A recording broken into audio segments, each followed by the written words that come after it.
जय श्री राम। राम राम जी, राम राम। कैसे हैं आप सब? श्री रामचरितमानस में एक बार फिर से आप सबका बहुत बहुत स्वागत है। जय श्री राम आप सबको।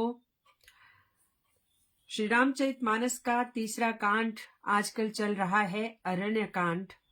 और अरण्य कांड में चलते चलते श्री रामचंद्र जी सिया और लक्ष्मण के सहित पहुंच चुके हैं पंचवटी। तो पंचवटी में पहुंच चुके हैं वो, और वहां पर उनकी भेंट गिद्धराज जटायु से भी होती है। और जैसे कि पिछले कल वर्णन किया मैंने कि जहां जहां श्री रामचंद्र जी जाते जाते थे वहां वहां वातावरण अनुकूल हो जाता था, हवाएं सुगंधित हो जाती थी और वृक्ष लताएं फल फूलों से भर जाती थी। कंद मूल सब बाहुल्य में हो जाते थे और मौसम भी अनुकूल हो जाते थे, धरती कोमल हो जाती थी। यहाँ तक कि जो पशु हैं वो अपना बैर भाव छोड़कर प्रेम से रहने लगते हैं, भंवरे गुंजन करते रहते हैं, पक्षी चहचहाते हैं और इस तरह बड़ा सुंदर वातावरण होता है। तो पंचवटी में बहुत समय श्री रामचंद्र जी ने सीता और लक्ष्मण के साथ काटा। जहां कल हम पहुंचे थे कि लक्ष्मण जी ने श्री रामचंद्र जी से कुछ ज्ञान की बातें पूछी थी और ये कहा था कि मुझे समझाकर वो कहिए कि सब छोड़कर वो क्या है जो सब छोड़कर मेरा ध्यान केवल आपके श्री चरणों में लगा रहे। ये लक्ष्मण जी ने अपने बड़े भाई, जिन्हें वो अपना आराध्य भी मानते हैं, और माता सुमित्रा की आज्ञा से उन्हें पिता समान भी मानते हैं, लक्ष्मण जी ने ये प्रश्न किया था। नंदलाल भंडारी जी जय श्री राम। विजय सिंह कड्डा जी जय श्री राम जी। रंजना शर्मा जी ठाया से नमस्ते आपको। कैसी हैं आप? कैसा मौसम है ठाया में? तो बहुत सारे जुड़ चुके हैं। आगे बढ़ती हूं कि लक्ष्मण ने पूछा श्री रामचंद्र जी से कि ऐसा मैं क्या करूं जिससे कि मेरा मन सर्वदा आपके साथ लगे। और उन्होंने साथ में उन्हें पूछा कि ज्ञान, वैराग्य और माया का वर्णन कीजिए और उस भक्ति का वर्णन कीजिए कि जिस भक्ति से सबको आप सहज ही प्राप्त हो जाते हैं और सब पर सहज ही आपकी कृपा हो जाती है। ये बहुत सुनने लायक प्रसंग है और इसमें ऐसी ऐसी बातें भी हैं इस प्रसंग में जिन्हें सुनकर आपके बहुत से प्रश्नों के जवाब भी मिलेंगे। तो पहले तो जो कल मैंने यहाँ तक पढ़ा कि श्री रामचंद्र जी ये कहते हैं कि सबसे बड़ी माया तो मैं, मेरा, तू, तेरा, तेरा, मेरा, ये है कि जब तक मेरा मैं अहम रहेगा तब तक हम भक्ति को प्राप्त नहीं हो सकते, और जब तक भक्ति को प्राप्त नहीं हो सकते तब तक श्री रामचंद्र जी की प्राप्ति नहीं हो सकती। मनोज ठाकुर जी जय श्री राम। आगे कहते हैं श्री रामचंद्र जी, गो गोचर जह लगी मन जाई, सो सब माया जाने हु भाई, तेहि कर भेद सुनहु तुम सो, विद्या अपर अविद्या दो। कि इंद्रियों के विषय में, जो हमारी इंद्रियां हैं उनके विषय में जहां तक मन जाता है, जितना मन सोच सकता है इंद्रियों के वश में होकर, वो सब की सब माया है। और विद्याएं दो तरह की हैं, एक अविद्या है, एक विद्या है। तो अविद्या क्या है? एक दुष्ट अतिशय दुख रूपा, जा बस जीव भरा भवकूपा। कि जो अविद्या है वो माया के रूप में है, जो कि इस पूरे के पूरे ब्रह्मांड में जितने भी जीव हैं, जितने भी प्राणी हैं, वो उस माया के चक्कर में रहते हैं और सदा दुखी रहते हैं और इस भव सागर को पार नहीं कर पाते हैं। दूसरा, एक रचई जग गुण बस जाके, प्रभु प्रेरित नहीं निज बल ताके। और जो दूसरी विद्या है, जो गुणों को जानती है, जिसमें गुण ही गुण है, लेकिन वो विद्या किसी को यूं ही नहीं मिल जाती है कि वो भी प्रभु से प्रेरित होती है। अपना बल कुछ भी नहीं होता। जैसे कि हम कहते हैं कि मैंने किया, मैं ना होता तो जाने क्या होता, मैं ना रहूंगा तो जाने क्या होगा। ये सब मिथ्या भ्रम है, ये सब माया है, क्योंकि करने वाले हम नहीं हैं, हमसे भी करवाया जाता है। वो कहीं हमारा प्रारब्ध होता है, वो हमारे कर्म होते हैं कि जिसके द्वारा हमसे कोई कृत्य करवाया जाता है। और कई बार आपने भी देखा होगा कि हम ऐसी राह चल पड़ते हैं, या हमें वो वस्तु मिल जाती है, हमें वो पदवी मिल जाती है जिसके बारे में हमने कभी सोचा ही नहीं होता, और हम कहते हैं कि ये तो हमने सोचा ही नहीं था। तो और कई बार ये कहते हैं कि हम जो सोचते हैं वो होता ही नहीं। कोसते हैं स्वयं को, भाग्य को, ईश्वर को। लेकिन होता क्या है कि हमारे साथ जो जो होना है वो पहले ही लिखा जा चुका होता है। तो जो होना है वही होगा, और उसी के अनुसार हमारा जो मस्तिष्क है हमें उस दिशा की ओर ले जाता है, जिसे कि हम बाद में कहते हैं कि ये मैंने किया, जबकि मैं कोई भी नहीं होता। गीता में भी आप गीता पढ़ते होंगे, गीता में भी कर्म को हालांकि प्रधानता दी गई है, लेकिन कर्म भी हम वही कर पाते हैं जो हमारा प्रारब्ध होता है, जो हमने पूर्व जन्म के जो संचित प्रारब्ध है उसके अनुसार हम कर्म कर पाते हैं। और यही वजह है कि कई बार हमें वो चीजें इस जीवन में मिल जाती हैं जिसके बारे में हमने सोचा नहीं होता, और कई बार वो मिल ही नहीं पाता जिसके लिए हम जीवन पर्यंत संघर्ष करते रहते हैं, क्योंकि वो हमारे प्रारब्ध में और वो हमारे भाग्य में है ही नहीं।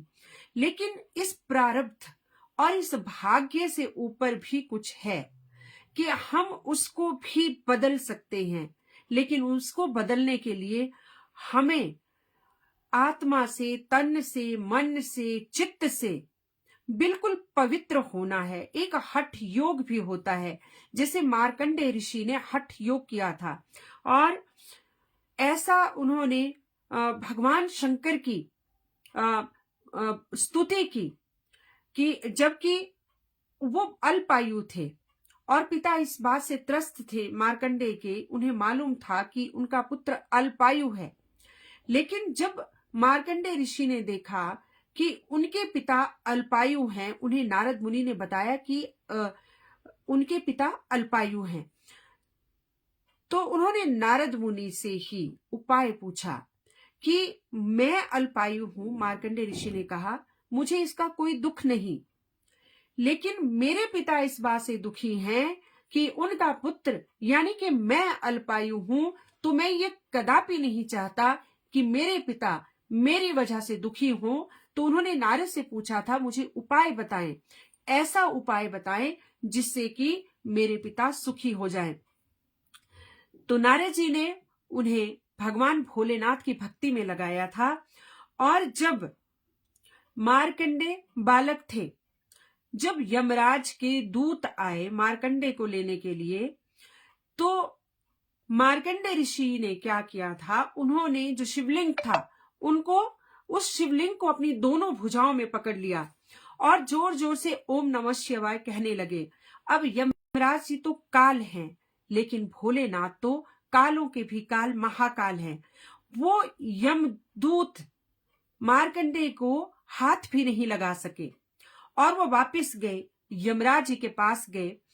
तो यमराज जी आते हैं, फिर अपना पाश मार्कंडेय पे फेंकते हैं, लेकिन मार्कंडेय पे वो पाश तो नहीं पड़ा, लेकिन जैसे ही वो शिवलिंग पे पाश पड़ा था तो भगवान भोलेनाथ क्रोधित होकर प्रकट हो जाते हैं और यमराज को वहां से वापस जाने के लिए कहते हैं। हालांकि यमराज जी कहते हैं कि इसमें मेरा क्या कसूर है, क्योंकि ये विधि का विधान है, यह आपने ही रचा है। तो भोलेनाथ कहते हैं कि तुम यहां से जाओ, और वो मार्कंडेय ऋषि को जो है अमरत्व का वरदान देते हैं। तो ऐसे बहुत कम उदाहरण हैं इस दुनिया में कि जिन्होंने अपने भाग्य को बदला है। जैसे सावित्री ने अपने भाग्य को बदला, वो अपने पति सत्यवान की जो प्राण थे उनको यमराज से वापस ले आई। तो इसी तरह मार्कंडे ऋषि के प्राण यमराज नहीं ले पाए थे और मार्कंडे जी को अमरत्व का वरदान मिला था। तो जो हमारे 7 वो थे अमर 7 अमर कौन है इस दुनिया में? अश्वत्थामा, राजा बलि, महर्षि वेदव्यास, हनुमान जी, विभीषण जी, कृपाचार्य जी, परशुराम जी, ये 7 थे और 8वां नाम मार्कंडे ऋषि का जुड़ा है। तो यही भगवान श्री रामचंद्र जी लक्ष्मण को समझा रहे होते हैं कि 2 तरह की, एक अविद्या है, एक विद्या है, एक माया से संलिप्त है और एक गुणों की प्रधानता से है। लेकिन जो कुछ भी है वो सब प्रभु से ही प्रेरित है। रूपदास कश्यप सर जी जय श्री राम। सुनीता भारद्वाज जी जय श्री राम।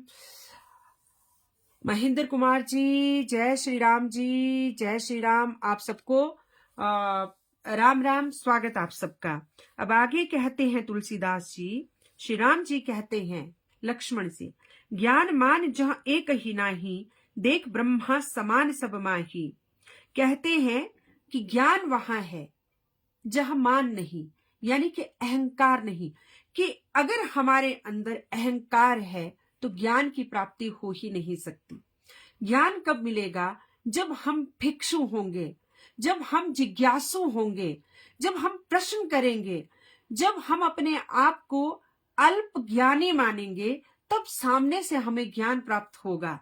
लेकिन अगर हमारे अंदर अहम है, मान है, अभिमान है कि मैं सब जानता हूं, तो ज्ञान कैसे आएगा? तो ज्ञान आता है कि जिसमें अहंकार नहीं, अभिमान नहीं, तो वहां ज्ञान आता है। देख ब्रह्मा समान सब माही, और जो सब जीवों को एक समान दृष्टि से देखता है। कही तात सो परम विरागी, तृण समसिद्धि 3 गुण त्यागी, कि उसी को वैरागी कहा जाता है। क्योंकि लक्ष्मण जी ने पूछा ज्ञान क्या है, वैराग्य क्या है और माया क्या है। तो माया तो इन्होंने बता दी कि मैं, मेरा, तू, तेरा, ये सब माया है। और ज्ञान वहां है जहां अभिमान नहीं है, जहां अहंकार नहीं है। और वैराग्य कहाँ है? वैराग्य वहां है कि जहां कोई जीव अपनी सारी सिद्धियों को त्याग दे और जो तीनों गुण हैं, 3 गुण कौन है? तमोगुण, रजोगुण, सतोगुण, जो तीनों गुणों का त्याग कर चुका हो, वो वैरागी होता है। वैराग्य उसी को मिलता है जो सभी सिद्धियों को और तमोगुण, रजोगुण, सतोगुण का त्याग कर चुका होता है, उसे वैराग्य की प्राप्ति होती है। माया ईस न आपू कहूं जान कही सो जीव, बंध मोच प्रद सर्ववर माया प्रेरक जीव। श्री रामचंद्र जी कहते हैं कि जो इस माया को नहीं जानता, जैसे हम लोग नहीं जानते, हम सोचते हैं कि हम कर रहे हैं, हम सोचते हैं कि सामने वाला हमसे ईर्ष्या कर रहा है, हम सोचते हैं कि सामने वाला हमसे घृणा करता है, हम सोचते हैं सामने वाला हमारा मित्र है, या हम सोचते हैं सामने वाला हमें प्रेम करता है। तो यह हम सोच रहे हैं और ये सब माया है। जबकि ये सारी चीजें जो हैं ये माया से संलिप्त है, माया से प्रेरित है। और अगर जिसके बारे में हम सोचते हैं कि यह हमें प्रेम करता है, स्नेह करता है, अगर थोड़ा सा भी कोई हमारे कानों में शीशा घोल के चले जाए उसके विरुद्ध, तो वो प्रेम नष्ट हो जाता है। तो माया ही तो है, क्योंकि प्रेम वो है जो कभी नष्ट ना हो। लेकिन हमारा प्रेम घटता बढ़ता रहता है, हम हालात के हिसाब से चलते हैं, हम आदान प्रदान के हिसाब से चलते हैं, हम रिश्तों को लेन देन के हिसाब से तोलते हैं, हम अड़ोसी पड़ोसी को, बड़े मजे की बात है, मैं कई बार कहती हूँ कि कहीं किसी गांव में मान लो किसी की मृत्यु हो जाती है और उसके घर में सब आते हैं, लेकिन कोई एक घर का व्यक्ति पर्टिकुलर उस घर से इसलिए नहीं आएगा कि उनके घर में किसी की मृत्यु हुई थी तो उस परिवार से वहां नहीं पहुंच पाए। यानी कि हम दूसरे के प्रति संवेदना जो जता रहे हैं वो एक केवल नाटक है कि क्योंकि तुम हमारे घर आए थे, हमारे घर में किसी की मृत्यु हुई थी, तो इसलिए आज तुम्हारे घर में मृत्यु हुई है तो हम आएंगे। अगर तुम नहीं आए, भले ही तुम्हारी कितनी भी मजबूरी रही हो सकता है आप बीमार हो सकता है आप दूसरे शहर में हो सकता है आपको समय नहीं मिला, हो सकता है आपको पता ही नहीं चला, लेकिन वो व्यक्ति याद रखेगा कि वो हमारे घर में उस मृत्यु के समय नहीं आए थे, शोक के समय नहीं आए थे, तो वो उनके घर भी नहीं जाएंगे। तो इसका मतलब यही हुआ कि सब आदान प्रदान है। तुम मेरे सुख में आए, तुम मेरी शादी में आए तो मैं तुम्हारी शादी में आऊंगा, तुम मेरे दुख में आए तो मैं तुम्हारे दुख में दूंगा, तुमने मेरे बच्चे के हाथ में कुछ रखा तो मैं तुम्हारे बच्चे के हाथ में कुछ रखूंगा, तुम मेरे घर में फल फ्रूट और बहुत कुछ लेके आए तो मैं भी तुम्हारे घर में वैसे ही जाऊंगा। तो ये सब नाटक है, ये सब दिखावा है, यही तो माया है। यानी कि हम इस जीवन को सिर्फ लेन देन आदान प्रदान, यानी कि संवेदना है ही नहीं, दुख है ही नहीं, खुशी है ही नहीं, सिर्फ बर्ताव है। तो ये माया नहीं तो और क्या है।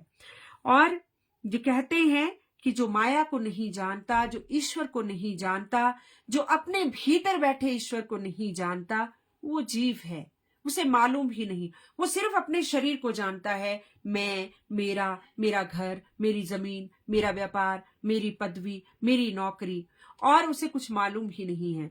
लेकिन जो बंधन मोक्ष देने वाला है, जो माया को प्रेरित करता है, वो ईश्वर है। क्योंकि ईश्वर मनुष्य को माया से प्रेरित करता है।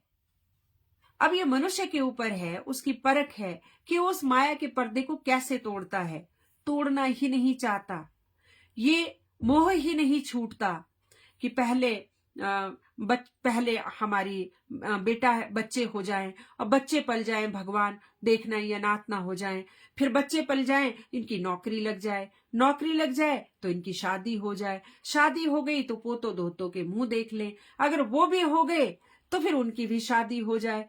तो ये तो निरंतर माया चलती ही रहेगी और यही माया है, ऐसा श्री रामचंद्र जी लक्ष्मण जी को समझाते हैं। धर्म ते बिरती जोग ते ज्ञाना, ज्ञान मोक्ष प्रद वेद बखाना, जाते बेगी द्रवु में भाई, सो मम भक्ति भक्त सुखदाई।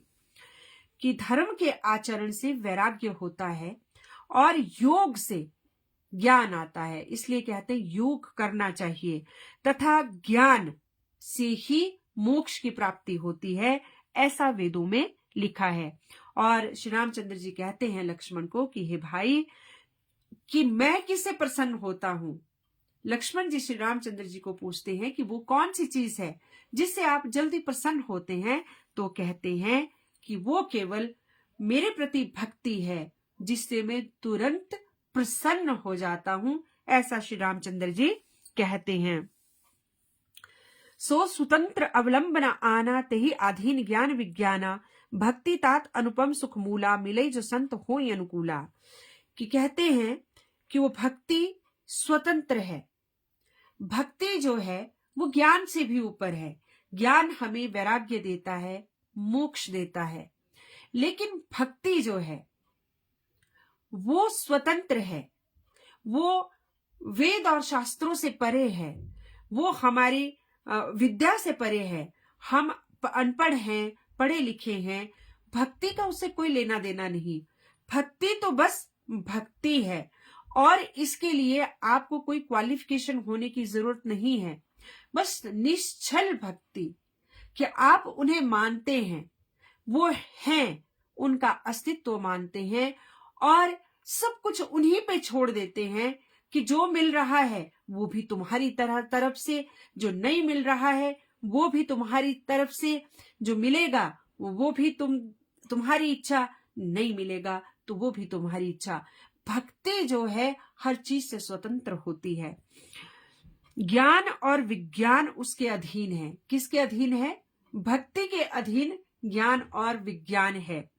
हेतात भक्ति अनुपम सुख की मूल है, जड़ है, और वो तभी मिलती है जब संत प्रसन्न होते हैं। इस तरह से श्री रामचंद्र जी कहते हैं कि ज्ञान से हालांकि मोक्ष की प्राप्ति होती है, लेकिन भक्ति ज्ञान से भी ऊपर है और ज्ञान भक्ति के अधीन है, भक्ति स्वतंत्र है। भक्ति की साधन कहूं बखानी, सुगम पंथ मोहि पावहि पानी।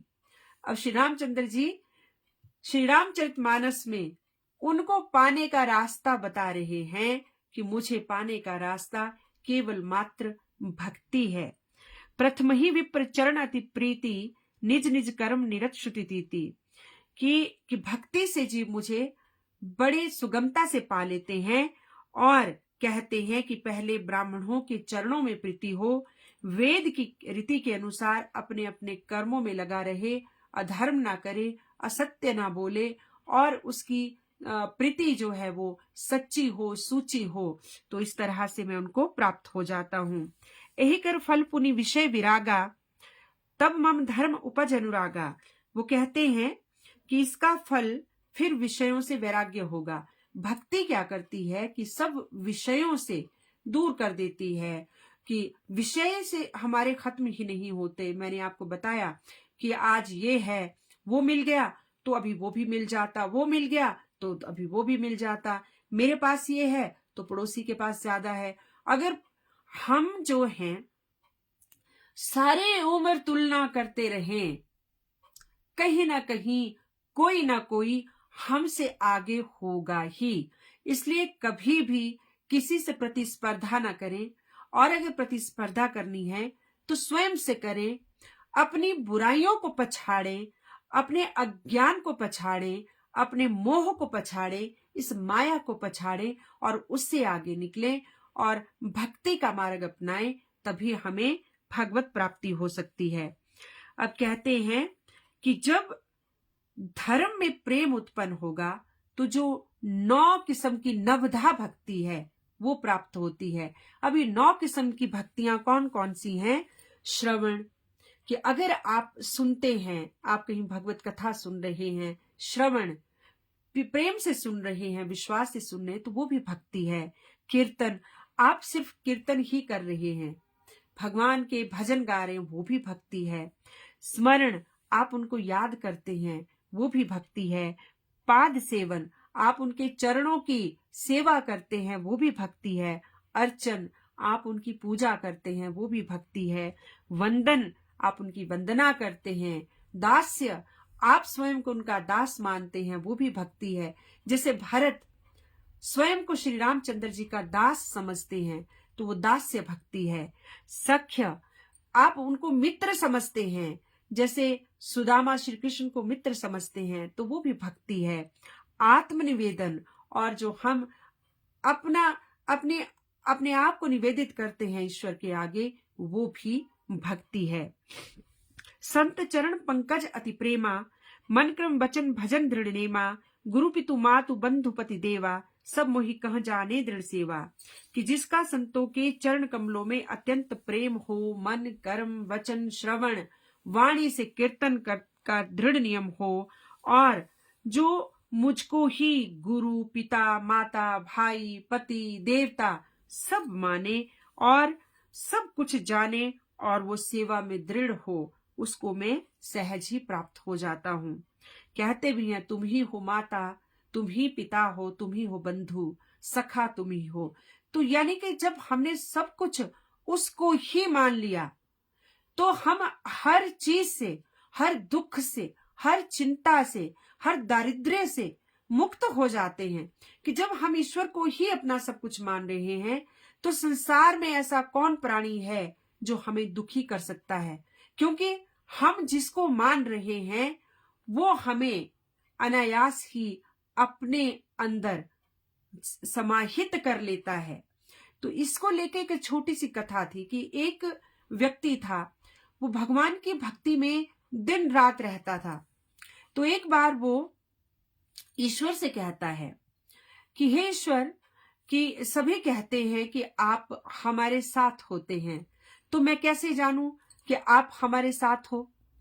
तो रात को स्वप्न होता है और भगवान उसे दर्शन देते हैं और भगवान उसे कहते हैं कि कल तुम नदी के किनारे किनारे चलना, जहां पर रेतीली जगह है, तो मैं तुम्हें बताऊंगा कि मैं तुम्हारे साथ चलता हूं। तो वो व्यक्ति दूसरे दिन नदी के किनारे जाता है और चलता है। तो वो देखता है कि वो चल रहा है, उसके कदमों के निशान तो बन ही रहे हैं, लेकिन साथ ही साथ भी कोई चल नहीं रहा, लेकिन वो कदमों के निशान बनते जा रहे हैं। अब यह हर रोज होने लगा। वो रोज ये नित्य कर्म करता कि रोज नदी के किनारे जाता, वो चल रहा है, उसके निशान पड़ रहे हैं और साथ में प्रभु के भी निशान पड़ रहे हैं। उसे बड़ा अलौकिक मजा आता। अब एक बार ऐसा हुआ कि उसके घर में कुछ संकट आ गया और बहुत दुख की घड़ी आ गई कि उससे संभला नहीं जा रहा था, और वो अपने घर में पूजा के स्थान पे बैठकर रुदन करता है कि मुझ में अब क्षमता नहीं रही, मैं चल नहीं सकता, मैं कुछ कर नहीं सकता। तो कहते हैं कि तुम कुछ बोल क्यों नहीं रहे।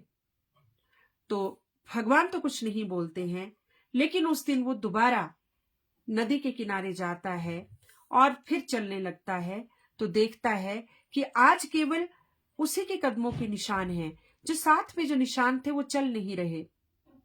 तो वापस घर आता है और दोबारा पूजा में बैठता है और भगवान को कहता कि देखा भगवान, तुमने दुख में भी मेरा साथ छोड़ दिया, जैसे दुनिया ने छोड़ दिया तुमने भी छोड़ दिया। तो आकाशवाणी होती है, ईश्वर कहते हैं, आकाशवाणी होती है कि सुनो, कि जब तुम सुख में थे तो तुम चल रहे थे, तुम्हारे कदमों के निशान पड़ रहे थे, और मैं भी तुम्हारे साथ साथ चल रहा था तो तुमने मेरे कदमों के निशान देखे।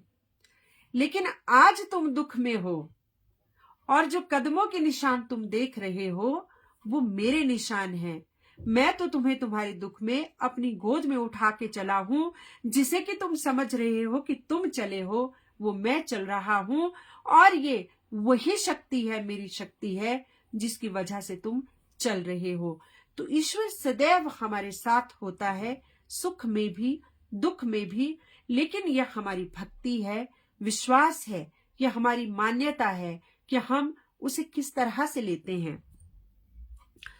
और एक और वो निशानी बताते हैं कि कैसे तुम्हें पता चले कि तुम्हें ईश्वर की भक्ति प्राप्त हो रही हो। हम सोचते हैं, हम रोज पूजा करते हैं, लेकिन हमें कैसे मालूम हो कि ईश्वर उस पूजा को, उस भक्ति को स्वीकार कर रहे हैं। तो श्री रामचंद्र जी इसका जवाब देते हैं कि मम गुण गावत पुलक शरीरा, कि अगर मेरा गुणगान गाती बार आपका शरीर पुलकित होने लगे, आपका शरीर अंदर से पुलकित होने लगे, गद गद गिरा नयन बहबीरा, और पूजा में बैठे बैठे आपके नेत्र छलक जाए, आपकी आंखों से अश्रुधारा बहने लगे, काम आदि मद दंभ न जाके, और मद दंभ जब सब समाप्त हो जाए, तात निरंतर बस में ताके, तब समझ लेना कि मैं अपने भक्त के वश में हूं। तो बहुत बार आपने भी देखा होगा कि पूजा में बैठे होते हैं, अनायास ही अश्रुधाराएं बहने लग जाती हैं। तो इसका मतलब क्या होता है? इसका मतलब ये होता है कि ईश्वर ने हमारी भक्ति स्वीकार की है, वो हमें देख रहा है और हमारी भक्ति से गदगद हो रहे हैं। वचन कर्म मन मोरी गति, भजनु करही नहीं काम, तिन्ह के हृदय कमल महु करहूं सदा विश्राम। कि जिनको मन कर्म वचन से सदा मेरा ही ध्यान है, श्री रामचंद्र जी कहते हैं, जो निष्काम भाव से मेरा भजन करते हैं, मैं उनके हृदय में रहता ही रहता हूँ। भक्ति जोग सुनी अति सुख पावा, लक्ष्मण प्रभु चरण सिरु नावा, यही विधि गए कछुक दिन बीती, कहत विराग ज्ञान गुण नीति। अब इस भक्ति योग को सुनकर भक्ति, वैराग्य, मोक्ष, जीव, माया, ये सारी बातें सुनकर लक्ष्मण जी बहुत आनंदित होते हैं, संतुष्ट होते हैं। और इसी तरह से फिर पंचवटी में उनके दिन बीत रहे थे, बड़े प्रेम से बीत रहे थे, कभी सत्संग में, कभी एक दूसरे को कथाएं सुनाते हुए, कभी वन विहार करते हुए, और कहत विराग ज्ञान गुण नीति, और इसी प्रकार वैराग्य, ज्ञान, गुण, नीति कहते हुए पंचवटी में उनके दिन बीते जा रहे थे। तो कल से शूर्पणखा का प्रसंग होगा। कल शूर्पणखा का प्रसंग है। आज समय हो गया तो आज का प्रसंग हमारे श्री रामचंद्र जी और लक्ष्मण जी के बीच में जो मोक्ष, माया, ज्ञान, भक्ति को लेकर जो वार्तालाप थी, मैंने उसका आज जो है उस प्रसंग का पाठन किया है। और कल जो है अरण्य कांड में नया मोड़ आ रहा है। शूर्पणखा की एंट्री है कल। और अब क्योंकि बहुत सारे प्रसंग ऐसे थे जो अछूते हैं, जो सुने नहीं हैं, क्या क्या बातें हुई, क्या क्या नहीं हुई, तो बहुत कुछ श्री रामचरितमानस में तुलसीदास जी ने गागर में सागर भरने की कोशिश की है। हालांकि श्री रामचंद्र जी का जीवन अगर पल पल उसको कोई लिखने को आए तो बहुत बहुत गूढ़, बहुत विस्तृत हो जाएगा। लेकिन फिर भी उन्होंने जो बहुत प्रमुख प्रसंग हैं वो श्री रामचरितमानस में लिए हैं। तो कल शूर्पणखा के प्रसंग के साथ कल शुरुआत होगी। और आज के लिए अपनी वाणी को यही विश्राम देती हूँ। इसी के साथ आप सबको जय श्री राम, राम राम जी, शुभ रात्रि।